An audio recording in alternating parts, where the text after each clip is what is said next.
State AFL-CIO. I want to invite you all to join us in a rally for solidarity outside in about 10 minutes.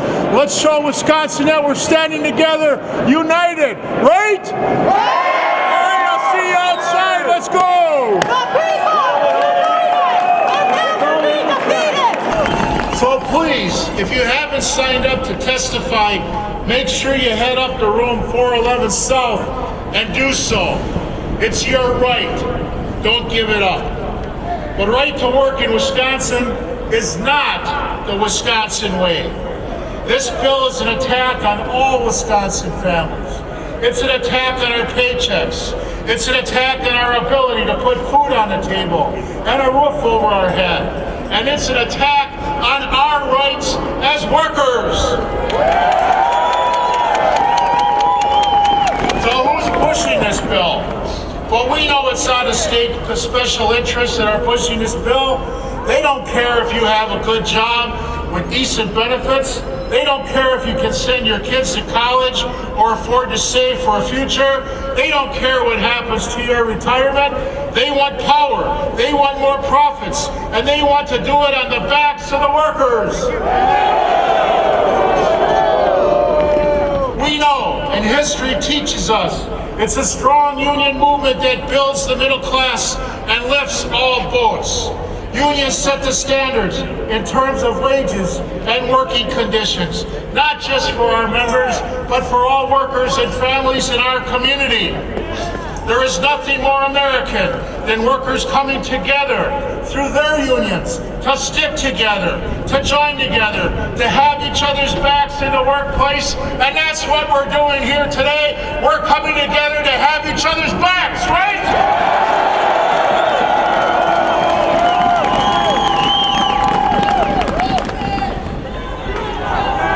Unions lead to a better trained workers, safer workplaces, and a strong, stable middle class. It provides opportunity for those in our community to access family-supporting jobs. So why in the world would we want to mess with that, right? You know, we didn't send our elected officials to Madison to rush through legislation in an undemocratic way, to limit debate in an extraordinary way on an important economic issue. Important economic issues for our families and for the entire state. We sent politicians to work to Madison for working families, to create jobs, to raise wages for workers, and to make sure that every person in Wisconsin has a chance at the American dream.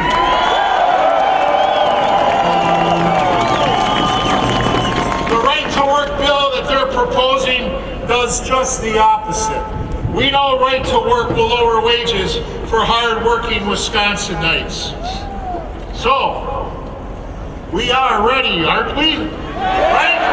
We're ready? So right to work will not create jobs, and it will put downward pressure on our entire economy. Right to work puts the American dream further out of reach for too many Wisconsinites. So that's what we're doing here. We're here to stand up for our communities. We're ready to make our voices heard. We're ready to stand up and fight together for justice, and not just for today, tomorrow, but next week, and for years into the future. That's what the labor movement is here for, is to work justice for workers in our communities, in our workplaces. We're ready to stand together and fight for workers' right to unionize.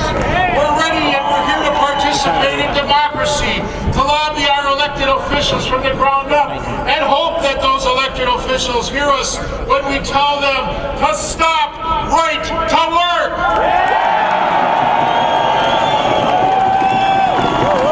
This is the democratic way, brothers and sisters. This is a democratic assembly of Wisconsinites. Look around you. That's what this is. That's what the people in the building are.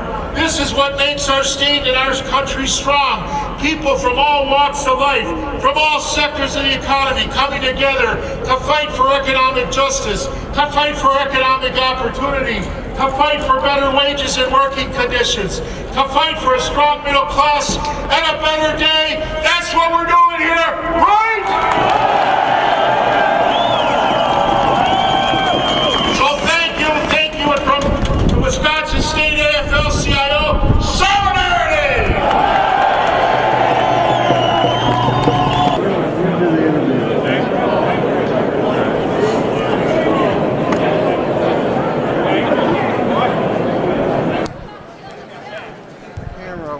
Check. Here. Okay. You get back up 3 feet. Okay. Here. That's great. This is Todd Price reporting for Channel 14 and Southeast Wisconsin Labor News.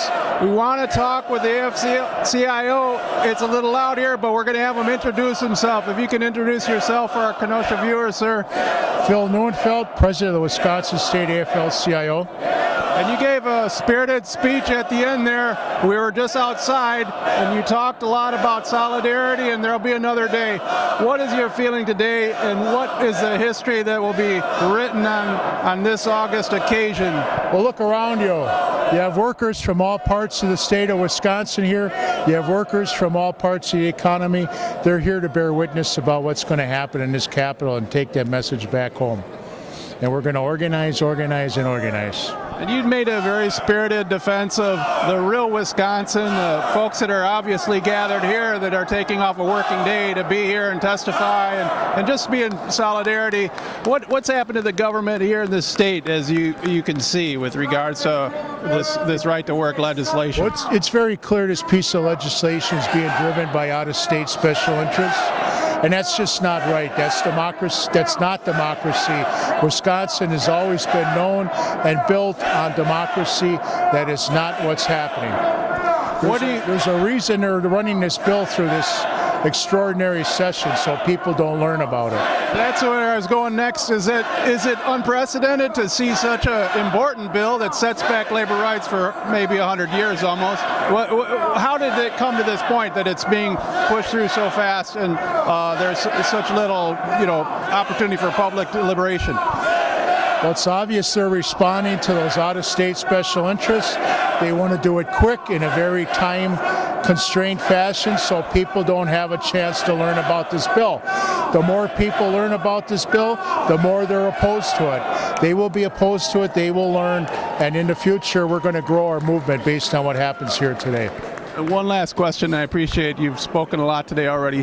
What about the presidential election campaign? It seems that it's already happened, and Walker's outside of the state campaigning. What do you make of that in the bill in general, and how does that factor into? I guess people will make up their own minds. I'm going to look for a leader.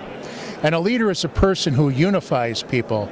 And what's happened to the state of Wisconsin is it's been polarized, it's been divided, it has not come together under this governor. People are going to have to make up their mind if that's what they want to run the country. Okay, well, thank you very much for your busy time. Thank you. Thank you. Yep. Okay, well, we'll be bringing some other folks to talk to you, Kenosha, and we're going to hopefully get this aired in the next few weeks, and you can see and hear from the folks that are gathered here today. Stay tuned.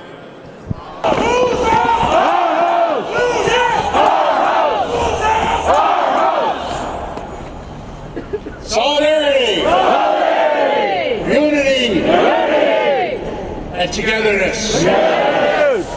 Good afternoon, brothers and sisters. I want to thank you all for coming out on this great Wisconsin day to make a statement, to be here, to bear witness to what happens here and make sure we take that message back to our workplaces and our community. But most important, we're sending a message. We're still here and we're standing strong, right? And it is beautiful to see workers from all different sectors here, to see citizens young and old, union and non-union, standing together for justice, standing together for democracy, and standing together for a better future for all of Wisconsin. And it's important that we are here today as the Assembly debate on this attack on workers takes place. Once again, we're here to bear witness. It is important that we are here today to let those legislators know inside that building that we are watching, that we are standing in opposition to this bill. It is important we participate in democracy, that we force our representatives to hear our voices, to hear the cries of the people, and let them know that we will remember, right?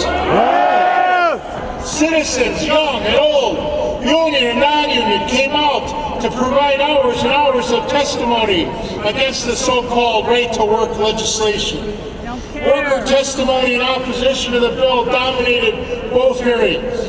In fact, 8 of the 12 hours in the Senate hearings were filled only with working people speaking out against this bill. Proponents of the bill were hard to find. But despite the overwhelming outcry from citizens in the Capitol and in the communities to kill the bill, or at least slow it down, the right-to-work bill is moving forward at alarming speed. We know we may not be able to stop this bill, but we're making our voices heard. We are not the special interests that are driving this bill, right? We are the folks that are fighting for decent wages, for benefits, for strong communities, for safety, for a voice in the community. That is not a special interest. That is the will of the people. Citizens have been coming to their capital to express their voice for generations, brothers and sisters. That's what they call democracy. This is democracy, and what you're all part of is a movement. This is a movement built on the fundamental principles of fairness and justice for all working people. So we might not win them all, but we need to put up a hell of a fight and move forward together in solidarity to fight for a new day, to continue helping working families, because history is on our side. Yes, it is. We move on stronger and wiser than ever before, but we move on together and in solidarity. Make no mistake, this is an attempt to drive down real Wisconsin worker wages. Yes, it is. Make no mistake, this is an attempt to tip the scales away from workers' rights. Make no mistake, this will impact every single Wisconsinite and every single Wisconsin community across the state. Right-to-work backers should be focusing on creating good jobs with family-supporting wages, working on healthy communities instead of playing political games and listening to the out-of-state special interests with this unnecessary legislation. Making right-to-work in Wisconsin will not create jobs. Claimed advantages of right to work are unproven. Nationally recognized economists agree right to work provides no economic advantage. By lowering wages, right to work would weaken consumer spending and undermine Wisconsin's small businesses, which depend on workers having wages to spend. Even employers have joined with us to say right to work is not good for Wisconsin. We've heard from a broad coalition speaking out to say right to work is wrong for Wisconsin. Whoa! We heard from workers, we heard from nuns, we heard from business owners, we heard from community leaders. All these people have joined together to say not for Wisconsin, not for our state, but our legislators are not listening to the citizens of the state. They are listening to out-of-state special interests, and that is wrong for Wisconsin, right? So it seems that they are not listening inside this building. You gotta wonder if they can hear us. Are they even aware of how democracy works? You're supposed to listen to the voice of the people. That's democracy. Free assembly, expressing your views, talking about your issues, trying to find some way to help people up, not suppress their rights. That's the Wisconsin way, and that's how democracy is supposed to work, right? But that's not what we're seeing. That's not what we're feeling from this legislature. Brothers and sisters, the day is not done. The fight is far from over. And as we look into the future, we need everybody statewide to bear witness to what's happening here today. And if somebody's not here, it's up to you, to all of us, to take that message out to our communities and explain to them what's happening to Wisconsin. What's happening to Wisconsin? That's what we got to explain. So we need to pack the gallery. We need to stay. We need to participate. We need to be there. Are you with me, brothers and sisters? Are you with your brothers and sisters? Are we together? So will you join me? Will you join me to organize into the future. And tomorrow we need to continue to organize, and the day after that, and the day after that, we need to continue to educate, organize stronger together, educate, organize stronger together. Brothers and sisters, let's remind people that this is democracy, and this is what democracy looks like, right? So we know we need to build strong coalitions in our community. We need to build strong local unions in our workplaces. We need to reach across and join hands with each other. We're together. We're workers indivisible. Standing up for our rights, standing up for our brothers and sisters' rights, standing up for everybody's rights in our community. Right to work backers talk about freedom, but they deny workers freedom every chance they get. Moving workers into part-time positions isn't about freedom. Offshore profits and shipping jobs to countries with subpar working conditions, that isn't about freedom. Trying to erode worker health and safety laws so that our workplaces become more dangerous and our air quality is like China. Well, that isn't like freedom either. Freedom is about being able to make a fair day's pay for a fair day's work, right? Freedom is about having a strong voice, a democracy in the workplace, right?